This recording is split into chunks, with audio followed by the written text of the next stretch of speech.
One of our neighbors, actually not too long ago, got a dog that was it just was a barker. It just became a bigger and bigger issue, and in our house it would kind of bother us. We weren't really sure what to do about it. It would keep us up, and we kind of wrestled with what to do. We had made the decision not to contact the police if there was any way possible. We wanted to have that face-to-face, so we tried to knock on their door, etc. I ended up leaving them a note at one point.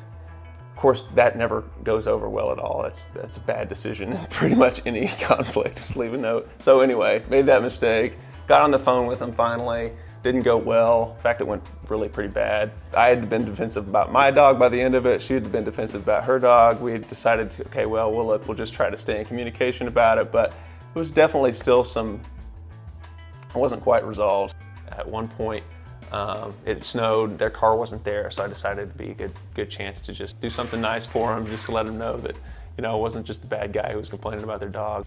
His aunt came out and he was at the hospital being diagnosed, or had recently been diagnosed with cancer. There was no way I could really pursue this conflict about fixing the dog issue with this going on. I mean, I couldn't, if I put myself in their situation at all, it was just ridiculous to think I would put any effort into kind of maintaining my dog or containing it or whatever the issue was when, this life-altering thing was going on. It just changed the conversation totally, right?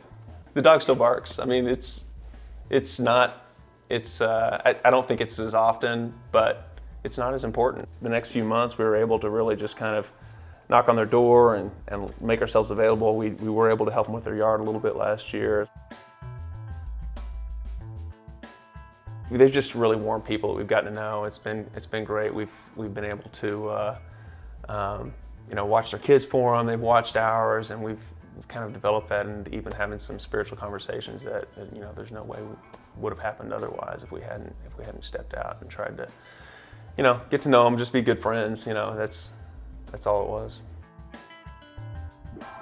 The relationships, I think, are, by nature, they just have a little bit of messiness to them, right? And I think if you're really wanting to love them the way that Christ told us to, you kind of have to be ready for that.